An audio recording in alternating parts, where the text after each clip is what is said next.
इन्नल हम्दुलिल्लाह नहमदुहु व नस्तईनुहु व नस्तगफिरुह व नु'मिनु बिही व नतवक्कलु अलैहि व नऊज़ु बिल्लाहि मिन शुरूरि अनफुसिना व मिन सय्यिआति अमालिना मन यहदिहिल्लाहु फला मुदिल्ल लहु व मन युद्लिल्हु फला हादिय लहु वअशहदु अन ला इलाहा इल्लल्लाहु वहदहु ला शरीक लहु वअशहदु अन्न मुहम्मदन अब्दुहु व रसूलुहु अम्मा बअदु फअऊज़ु बिल्लाहि मिनश शैतानिर रजीम बिस्मिल्लाहिर रहमानिर रहीम या अय्युहल्लज़ीना आमनुत्तक़ुल्लाहा हक़्क़ तुक़ातिह वला तमूतुन्न इल्ला व अंतुम मुस्लिमून या अय्युहल्लज़ीना आमनुत्तक़ुल्लाहा वक़ूलू क़ौलन सदीदा युस्लिह लकुम अअमालकुम व यग़फिर लकुम ज़ुनूबकुम या अय्युहन्नासुत्तक़ू रब्बकुमुल्लज़ी ख़लक़कुम मिन नफ़्सिन वाहिदह व ख़लक़ मिन्हा ज़ौजहा वबस्स मिन्हुमा रिजालन कसीरन व निसाअ वत्तक़ुल्लाहल्लज़ी तसाअलून बिही वल अर्हाम इन्नल्लाहा काना अलैकुम रक़ीबा क़ाफ़ वल क़ुरआनिल मजीद बल अजिबू अन जाअहुम मुन्ज़िरुम मिन्हुम फ़क़ालल काफ़िरून हाज़ा शैउन अजीब अइज़ा मितना व कुन्ना तुराबा ज़ालिका रज्उन बईद क़द अलिमना मा तनक़ुसुल अर्ज़ु मिन्हुम व इंदना किताबुन हफ़ीज़ बल कज़्ज़बू बिल हक़्क़ि लम्मा जाअहुम फ़हुम फ़ी अम्रिन मरीज क़ाल तआला अल्लज़ीना आमनू व लम यल्बिसू ईमानहुम बिज़ुल्म उलाइका लहुमुल अम्नु व हुम मुहतदून। सबसे पहले तमाम तारीफ़ें उसी वहदहु ला शरीक मालिक अर्ज़ व समा के लिए हैं जिसने मुझे और आपको उम्मत मुहम्मदिया में पैदा किया और उसका एक बड़ा फ़ज़ल हम पर यह है कि उसने हमें अहले हदीस की जमात में शामिल किया। इसके बाद दरूद व सलाम का नजराना हो तमाम अंबिया किराम पर, बिलखुसूस मेरे और आपके आखिरी नबी जनाबे मुहम्मदुर रसूलुल्लाह सल्लल्लाहु अलैहि वसल्लम पर। अल्लाहुम्मा सल्लि अला मुहम्मद। शायर क्या ही खूब कहता है, क्यों मांगता है इकबाल औरों के दरबार से, क्यों मांगता है इकबाल औरों के दरबार से, वो कौन सा काम है जो होता नहीं तेरे परवरदिगार से। हाज़रीन, आज मैं जिस मौजू के तहत आपके सामने हाजिर हुआ हूँ वो है दावत दीन में तौहीद ही को अव्वलियत क्यों है। अब हम देखते हैं कि अल्लाह रब्बुल आलमीन ने जितने अंबिया किराम को दुनिया के अंदर मबऊस किया है, हर एक की दावत क्या थी? तौहीद थी। अल्लाह रब्बुल आलमीन के पास बुलाना, अल्लाह रब्बुल आलमीन की तरफ बुलाना। तौहीद कहते हैं अल्लाह तबारक व तआला को एक मानना, जुबान से और दिल से इकरार करना कि सारी कायनात का मालिक अल्लाह है, सारी कायनात का खालिक अल्लाह है और सारी कायनात का मुरब्बी अल्लाह तबारक व तआला है और हर चीज पर वो कादिर है। उसकी ना कोई औलाद है ना ही वो किसी की औलाद है। इसी की तरफ इशारा करते हुए अल्लाह तबारक व तआला ने सूरे निसा आयत नंबर 171 के अंदर कहा, इन्नमल्लाहु इलाहुन वाहिद, वही एक ही माबूद है, सुब्हानहु अन यकून लहू वलद, और वो औलाद से पाक है। लहू मा फिस समावाति व मा फिल अर्द, जमीन व आसमान और जितने भी चीजें हैं ये तमाम अल्लाह रब्बुल आलमीन की मिल्कियत में शामिल हैं। हाज़िरीन, अगर हम दुनिया के ताल्लुक से नॉलेज लें, दुनिया के बारे में जानें, बहुत सारे लोग ऐसे गुजरे हैं जो अल्लाह रब्बुल आलमीन का इनकार किए, कहा कि अल्लाह का कोई वजूद नहीं।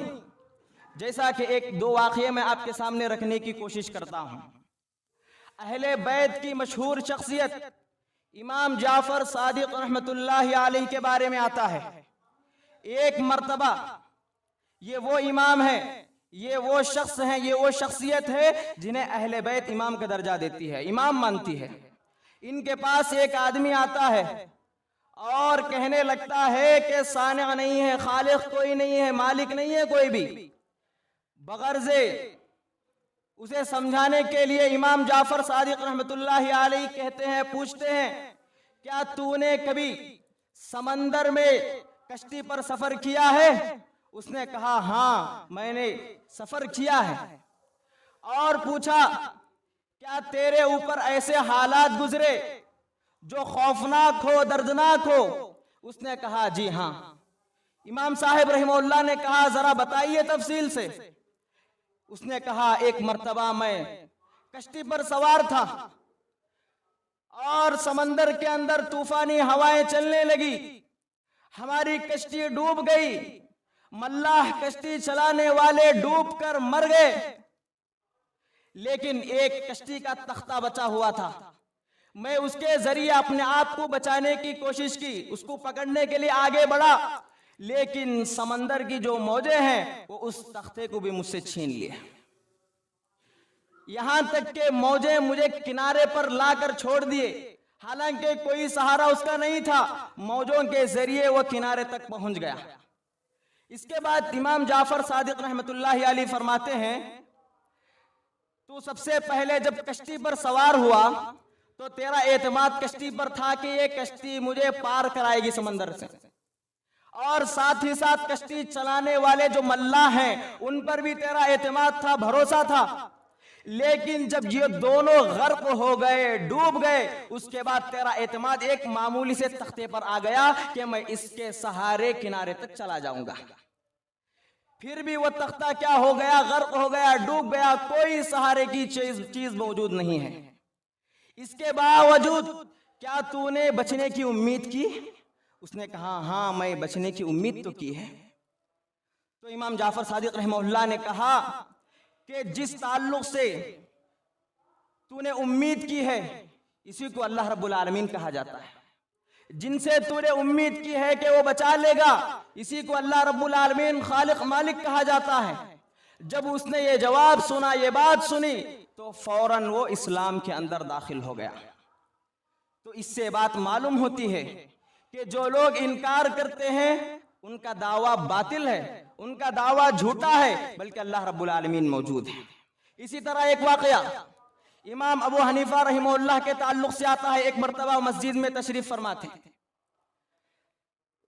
दहरियत एक जमात है जो अल्लाह रब्बुल आलमीन का इनकार करती और कहती है कि जो भी चीजें हैं वो बजाते खुद होती हैं, इंसान खुद पैदा होता है, खुद बड़ा होता है, खुद अपने काम कर लेता है, हर चीज वो खुद करता है, कोई चीज नहीं करती, कोई खालिक मौजूद नहीं है। तो वो दहरियों की जमात तलवार लेकर इमाम अबू हनीफा रहमतुल्लाह के पास आते हैं और उनसे पूछते हैं वजूद बारी ताला के इस बात के ताल्लुक से कि अल्लाह रब्बुल आलमीन मौजूद है। तो इमाम अबू हनीफा रहमतुल्लाह ने फरमाया कि मैं इस वक्त बड़ी सोच में डूबा हुआ हूं। बाज लोगों ने मुझसे कहा कि फुला समंदर में एक कश्ती है जो बजाते खुद चलती है, हर तरह के तिजारती सामान उस पर मौजूद हैं, उसका कोई निगहबान नहीं, उसका कोई चलाने वाला नहीं, उसका कोई मुंतजिम नहीं है, बावजूद इसके वो आ रही है, जा रही है, जहां ठहरना है वहां ठहर रही है, जहां रुकना है, जहां से चलना है वहां से चल रही है। जब उन्होंने ये बात सुना तो कहा, एक अक्लमंद इंसान के लिए ये जेब नहीं देता ये सही नहीं है कि वो ऐसी ऐसी बातें करे। ये कैसे हो सकता है कि कश्ती बजाते खुद चलने लगे, जिसका कोई निगहबान ना हो, जिसका कोई मल्लाह कश्ती चलाने वाला ना हो, जिसका कोई मुंतजिम ना हो, ये कैसे चल सकती है? तो ये जवाब सुनकर, ये बात सुनकर इमाम अबू हनीफा रहमतुल्लाह ने कहा, जब तुम्हारा नजरिया एक कश्ती के ताल्लुक से ये है कि वो बजाते खुद चल नहीं सकती, बगैर मल्लाह के जा नहीं सकती, बगैर निगरान वो मुंतजिम के आगे बढ़ नहीं सकती, तो ये जो सारी कायनात है, जमीन व आसमान, सूरज चांद, ये जो वक्त मुकर्ररा पर निकलते हैं, डूबते हैं, क्या बजाते खुद चल रहे हैं? इनका भी कोई चलाने वाला मौजूद है। वो कौन है? अल्लाह तबारक व तआला। जब इन्होंने ये जवाब सुना तो लाजवाब हो गए, उनके पास कोई जवाब मौजूद ही नहीं था। वो इस्लाम के बारे में तहकीक किए, उसके बाद इस्लाम के अंदर दाखिल हो गए। इन दोनों वाकयात से आप जान गए कि अल्लाह रब्बुल आलमीन का वजूद है। जो इनकार करते हैं उनसे हम क्या कर सकते हैं? बहस मुबाहसा कर सकते हैं, उन्हें जवाब दे सकते हैं। और इसी तरह मैं आपसे एक सवाल करना चाहूंगा कि आदम अलैहिस्सलातु वस्सलाम से लेकर कितने सालों तक, कितनी सदियों तक लोग तौहीद पर कायम थे? किसी के पास क्या जवाब है? कितने सालों तक थे कायम? जी 1000 साल तक, यानी 10 सदियों तक। 100 साल को एक सदी कहा जाता है। 10 सदियों 1000 साल तक लोग तौहीद पर कायम रहे। उसके बाद शिर्क कैसे फैला बताइए? मैं बता देता हूं शिर्क कैसे फैला। शैतान 1000 साल के बाद आया लोगों के पास। उनके कुछ नेक लोग इंतकाल कर गए थे। आकर कहा कि ये जो नेक लोग गुजर गए हैं, दुनिया से इंतकाल कर गए हैं, तुम उनकी तस्वीरें बना लो याद दहानी के लिए। जिस तरह हम निकाह के अंदर, शादी ब्याह के अंदर क्या करते हैं? फोटो और वीडियो काटते हैं। क्यों काटते हैं? आप जाकर उनसे पूछिए जो इसके कायल हैं, कि कहते हैं कि इतने लोग जमा हुए थे, पता नहीं कब मिलेंगे, कब किसका इंतकाल हो जाएगा। ये हम सीडी देखकर, ये वीडियो देखकर हम पुरानी यादों को ताजा करते हैं। तो इसी तरह शैतान ने लोगों के जहनों में बात बिठा दी, वरगला दिया उन्हें कि तस्वीरें बना लो, क्या होगा। तो वो उनकी यादों में, उनकी मोहब्बत में तस्वीरें बनाकर रख लिए। लेकिन अपने आने वाले नस्लों से ये नहीं कहा कि हमने इन तस्वीरों को क्यों बनाया है, बल्कि खामोश मोहब्बत करते रहे, उनकी याद दहानी के लिए रख लिए। इबादत तो नहीं किए, उनकी इबादत हरगिज नहीं किए। उसकी बाद के जो नस्लें आए उन्होंने भी इबादत नहीं की, बल्कि मोहब्बत के गर्ज से रखा। लेकिन इसी तरह नस्ल और बढ़ी तो उसकी इबादत करने लग गए। जब उन्होंने इबादत की और शिर्क आम होता गया तो अल्लाह रब्बुल आलमीन ने अंबिया में से किस नबी को भेजा? नूह अलैहिस्सलातु वस्सलाम को रसूल बनाकर भेजा, ताकि वो जो शिर्क कर रहे हैं उससे पाक कर सके। और चलिए मैं आपको बतला दूं तौहीद की अहमियत क्यों इतनी है। इंसान के लिए जरूरी है कि वो तौहीद ही की तरफ दावत दें। मैं आपको बतला दूं, इस्लाम के जितने भी अहकाम मौजूद है ना, हर एक का एक मकसद होता है। आप नमाज पढ़ लीजिए, नमाज के ताल्लुक से देखिए, उसका एक मकसद ये है कि वो मुनकरात से रोकती है, फहाश से रोकती है, बुरे कामों से रोकती है। आप ज़कात ले लीजिए, अगर आपके माल में गलत तरीके से हराम का घुस चुका है तो वो ज़कात उसे पाक कर देता है। और इसी तरह रोजा इंसान के शहवात से रोकता है। तो ये, लेकिन ये जो अकीदा है इसके कई मकासिद हैं, एक मकसद नहीं कई मकासिद हैं। अगर हम देखें तो हाज़रीन, सबसे पहला मकसद जो हम पैदा हुए हैं ना, यही मकसद है तौहीद का।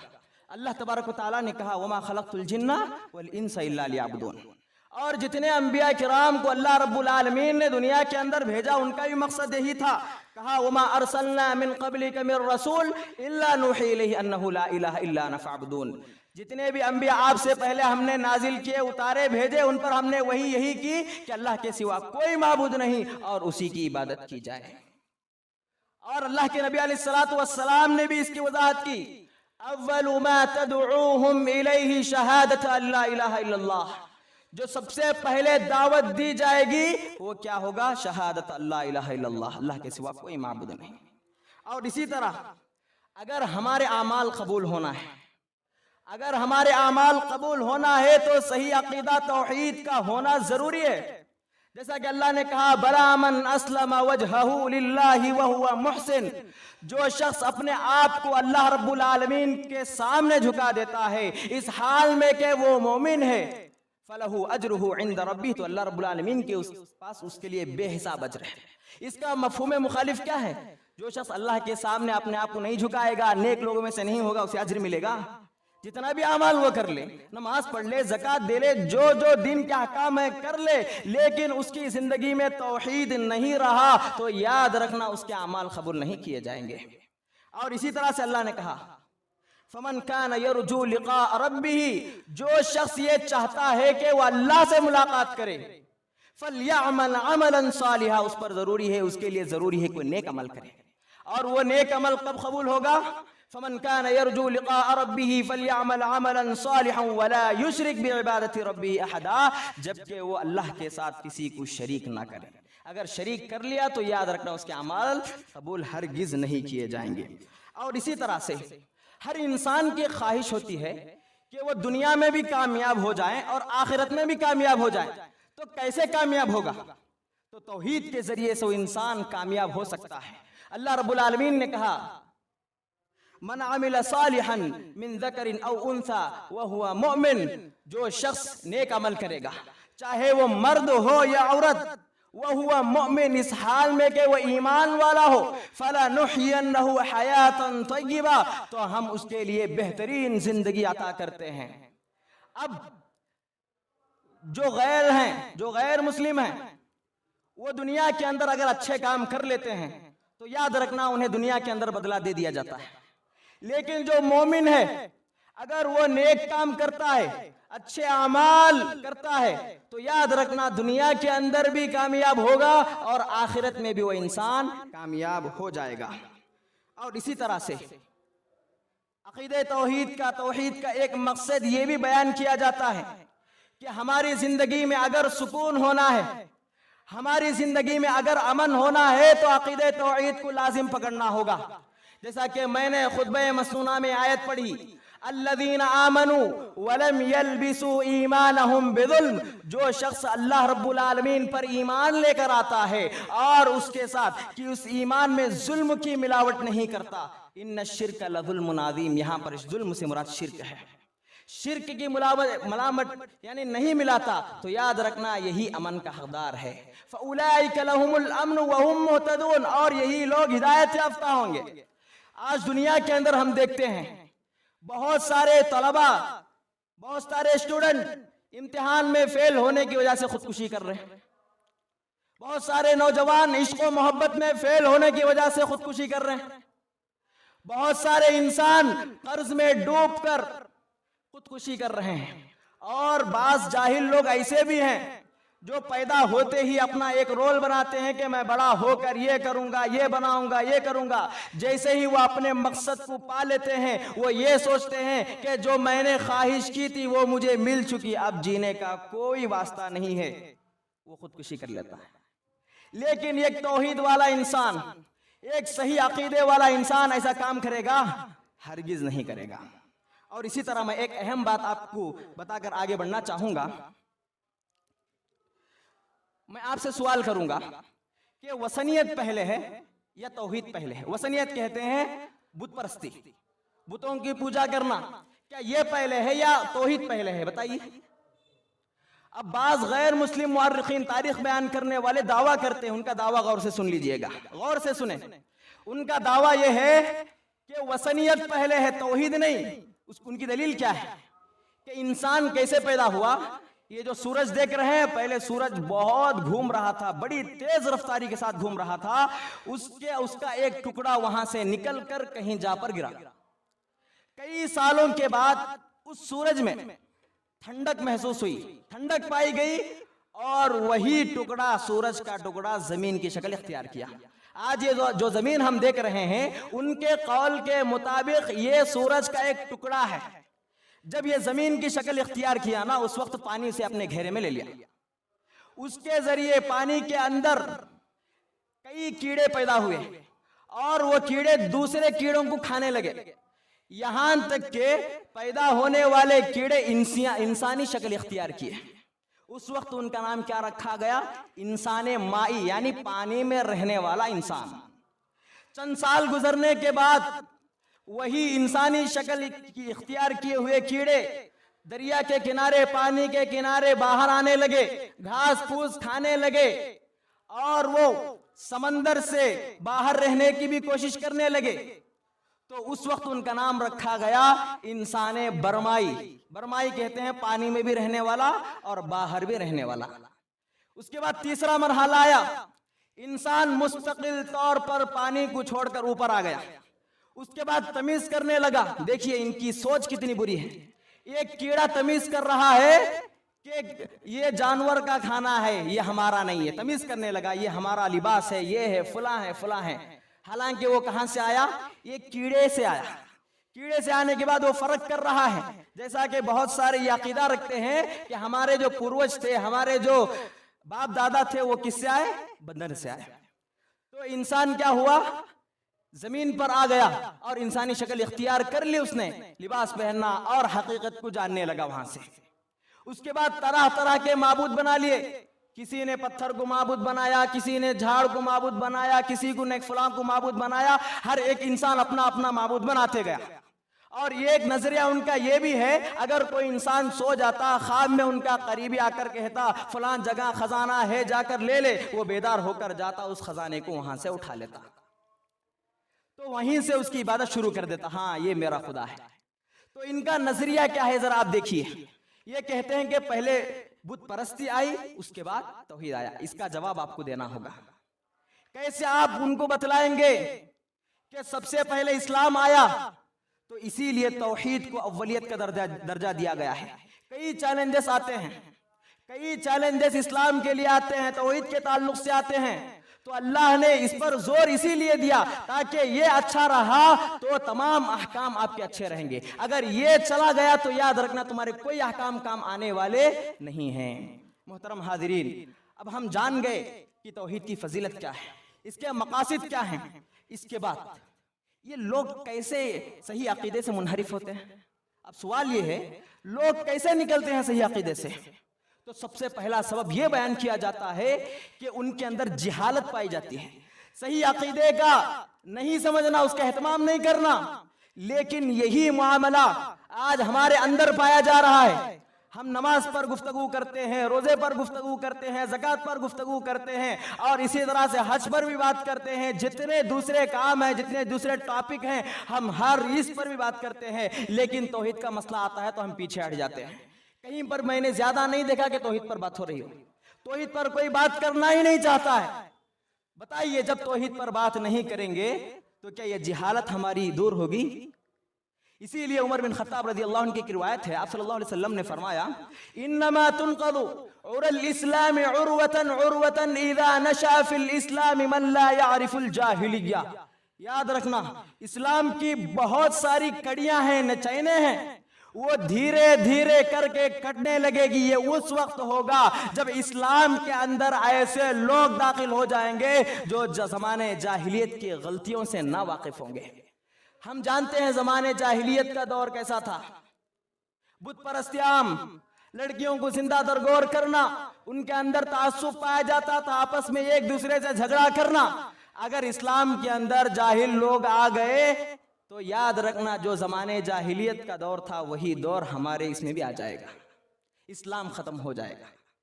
तो मेरे भाइयों, मैं आपसे गुजारिश ये करूंगा कि अकीदे पर ज्यादा ध्यान दें, अकीदे पर जोर दें। आप प्रोग्राम चलाएं अलग अलग टॉपिक पर, यानी अकीदे के बहस में अलग अलग टॉपिक पर सुने, उलमा को बुलाएं और उससे आशना होने की कोशिश करें। अगर मैं आपसे बुनियादी बातें पूछ लूं तो नहीं बता पाएंगे आप दूसरों को क्या बताएंगे? अगर कोई आप गैर मुस्लिम अगर आपसे पूछ ले इस्लाम क्या है तो तफसील से बताना होगा, नहीं बता पाएंगे। हाज़रीन, इस पर ज्यादा ध्यान दें। और इसी तरह से तासुब का इख्तियार करना। मैं कई लोगों को दावत दिया, लेकिन वो कहते हैं कि हमारे बाप व दादा यही कर रहे थे, हम यही करेंगे। कुरान के जरिए से बताया, कुरान के अंदर अल्लाह ने बज़ाहिर कहा ऐसा मत करो, लेकिन वो नहीं माने। तासुब इख्तियार करना नहीं मानेंगे, गरचे वो बातिल ही क्यों ना हो, हम उन्हीं की बात मान कर जाएंगे, चाहे जन्नत में जाएं या जहन्नम में जाएं। अल्लाह ने कहा वइज़ा क़ील लहुम इत्तबिउ मा अंज़लल्लाह, जब उनसे कहा जाएगा कि तौहीद पर यानी अल्लाह पर ईमान लेकर आओ, वो कहेंगे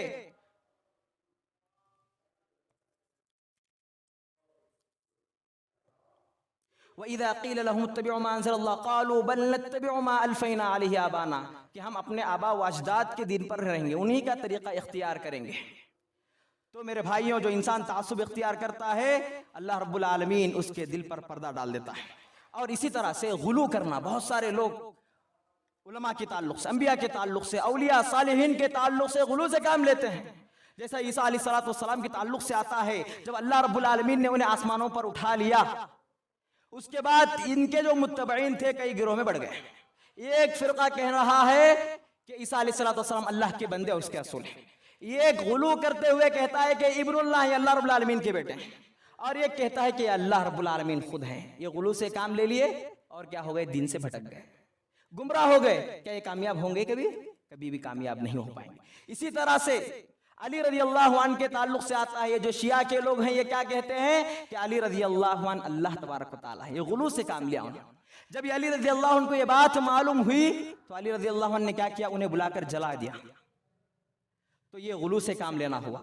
और इसी तरह से अब्दुल कादिर जिलानी रहमहुल्लाह के बारे में आता है, वो उनका अकीदा है, हालांकि अब्दुल कादिर जिलानी रहमहुल्लाह कौन थे, एक नेक सच्चे इंसान थे, अल्लाह रब्बुल आलमीन के नेक बंदे थे, लेकिन उनके मानने वालों ने कहा कि एक मर्तबा अल्लाह रब्बुल आलमीन का पैर फिसल गया, तो अब्दुल कादिर जिलानी रहमहुल्लाह ने क्या किया, उनका हाथ थाम लिया। उस वक्त से उनका नाम क्या पड़ा, दस्तगीर पड़ गया। ये गुलू से काम लेना है। तो अपने आप को गुलू से बचाएं।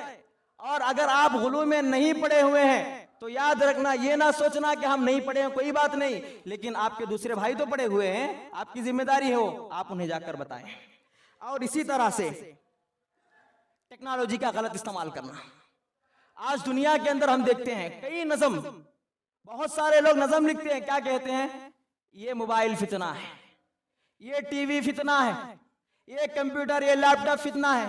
मैं उनसे कहूंगा क्यों भाई फितना है, ये फितना क्यों है, क्या आप इसका सही इस्तेमाल नहीं कर सकते क्या? आप गलत इस्तेमाल कर रहे हैं, ये आपकी गलती है, बेचारे को दोष इसे दे रहे हैं, आप सही इस्तेमाल कीजिए ना, ये आपके बेहतरी के लिए बनाया गया है। तो मोहतरम भाइयों, मैं आपके सामने ये बता रहा था कि टेक्नोलॉजी का अगर हम गलत इस्तेमाल करेंगे तो याद रखना हमारा अकीदा बिगड़ जाएगा। क्योंकि इससे पहले आपने सुना होगा ये दुनिया बहुत रंगीन है, आपको तरह तरह की चीजें दिखाकर आपको बहका देगी और आपका अकीदा तौहीद भी आपसे क्या कर लेगी, निकाल लेगी। और इसी तरह से बहुत सारे अध्ययन ऐसे दुनिया के अंदर मौजूद हैं जो इस्लाम के खिलाफ है। इनका हमेशा निशाना इस्लाम ही होता है। कहीं पर भी आप जात देख लें, नसारा को देख लें, यहूदियों को देख लें, यहूदियों की जानिब से मुसलमानों को जितना नुकसान पहुंचा है उतना नुकसान किसी फिरके ने, किसी जमात ने नुकसान नहीं पहुंचाया। ये इतने खतरनाक थे, याद रखना मेरे भाइयों, इन लोगों ने इतना जुल्म किया मुसलमानों पर। अगर अल्लाह रब्बुल आलमीन इस्लाम की हिफाजत की जिम्मेदारी नहीं लेता ना, तो अल्लाह की कसम ये इस्लाम हम तक नहीं पहुंचता, ये इस्लाम वहीं पर बर्बाद हो जाता। लेकिन अल्लाह ने इसकी हिफाजत की जिम्मेदारी ली तो तभी जाकर ये इस्लाम आगे बढ़ता गया और बढ़ता ही जाएगा इंशाअल्लाह। और इसी तरह तंसीर एक जमात है, ये नसारा से निकली है। ये हर तरह से मुस्लिम कंट्रियों में जाना और वहां पर अपने अपने कनीसा बनाना और अस्पताल बनाना, मदारिस में ताउन करना। अगर कोई आपके पास आकर कहे कि हम फला पर खर्च करना चाहते हैं, हम इसमें हिस्सा लेना चाहते हैं, कि आप इनकार करेंगे? उनका अंदाज देखिए बदलने का। एक कंट्री के अंदर अस्पताल बनाए, वहां पर कई मुसलमान बीमारी के इलाज के लिए आए, उन्हें एडमिट कर लिया। वहां पर नसारा के लोग उनकी खिदमत करने लगे, धीरे धीरे उन्हें नसारा में दाखिल करने की कोशिश की, लेकिन वो मुसलमान पक्के थे, उनका अकीदा बिल्कुल सही था, तौहीद पर कायम थे। उन्होंने इनकी बातों को इनकार कर दिया। ये अहमक लोग अस्पताल से बाहर जाकर वो अस्पताल को बम से उड़ा दिया, सिर्फ इस गर्ज से कि वो नसारा के अंदर दाखिल नहीं हुए, उनके चिथड़े चिथड़े कर दिए। तो इन लोगों से भी अपने आप को बचाने की जरूरत है। ये लोग हमारे सफ़ों में होंगे, हमें नहीं मालूम होगा। और साथ ही साथ मैं आपको ये भी नसीहत करूंगा कि अपने बच्चों को जिस स्कूल में भी पढ़ाएं, देख दिखाकर पढ़ाएं। क्योंकि स्कूल बहुत ज्यादा नसारा के मौजूद हैं। एक वाकया, सच्चा वाकया मैं आपको बताता हूं। एक मर्तबा एक शागिर्द मुसलमान था, वो उस्ताद, एक नसारा का उस्ताद क्या किया, उसका पेन उठा लिया। वो आकर उसी उस्ताद से शिकायत किया कि किसी ने मेरा पेन उठा लिया है, मेरा पेन नहीं मिल रहा है। तो वो उस्ताद कहने लगा, जा अपने खुदा से मांग, क्या पेन मिलेगा या नहीं। तो आया अल्लाह रब्बुल आलमीन से पूछा, अल्लाह मेरा पेन गुम गया है, किसी ने ले लिया है, अल्लाह मेरा पेन मुझे लौटा दे। तो अल्लाह रब्बुल आलमीन की जानिब से आया, कुछ नहीं मिला, गया नहीं मिला मुझे। तो उसने कहा, जा ईसा मसीह से मांग कर देख, क्या तुझे पेन मिलेगा या नहीं, देख जाकर। तो जहां पर वो खड़ा था, उन्होंने एक ताबीर, एक मगर वहां पर यह किया, ऊपर सुराख था। उसने हाथ फैला कर मांगा, आए ईसा मसीह, मुझे मेरा पेन दिलवा दीजिए। तो ऊपर से उन्होंने एक पेन को छोड़ दिया। वो बच्चा है, उसे क्या मालूम है, जैसे ही पेन उसके हाथ में आई और उसने क्या किया, कहा कि हाँ ये नसारा ही सही है। बच्चे को कुछ नहीं मालूम। माँ बाप के पास आया, ये पूरा वाकया सुनाया, अल्लाह से मैंने मांगा, पेन नहीं मिला, लेकिन मसीह, ईसा मसीह का नाम लेकर पेन मांगा तो वो मुझे मिल गई। तो ये नजरिया आ गया। माँ बाप समझा, लेकिन नहीं समझाओ। यहां तक कि एक हादसे के शिकार में दुनिया से चला गया। मेरे भाइयों जरा बताइए, क्या वो जन्नत के अंदर जाएगा? बताइए, जन्नत के अंदर जा पाएगा? नहीं जा पाएगा। और इसी तरह से गलत कामों से अपने आप को बचा कर रखें। अभी एक इंसान हज के लिए सफर पर निकला, वो भी चलते हुए, हालांकि चलना तो मना है इस्लाम के अंदर, कई अहादीस मौजूद हैं। वो क्या किया, जा रहा कोई बात नहीं, क्या किया, अजमेर जाकर दरगाह के सामने बैठ गया। क्या उसका हज कबूल होगा? क्या उसका चलना कबूल होगा? हरगिज नहीं होगा। मोहतरम हादिरीन, ये कई इस तरह के असबाब हैं। इन असबाब को सामने रखते हुए लोगों के सामने जिक्र करें, लोगों के सामने ये बयान करें। और साथ ही साथ मैं ये नसीहत आपसे करूंगा, ये आपसे कहना चाहूंगा कि हमेशा इल्म को हासिल करने की कोशिश करें। ये नहीं कि हर एक भी मदरसा जाकर इल्म हासिल करे, क्योंकि अल्लाह रब्बुल आलमीन ने उसकी वजाहत कर दी कि तुम्हारी जमातों में से एक जमात जाएगी मदरसे में इल्म हासिल करके तुम्हें आकर डराएगी। तो आप जिस प्रोग्राम में भी बैठेंगे, अकीदे पर गुफ्तगू करेंगे, अकीदे के ताल्लुक से जानेंगे।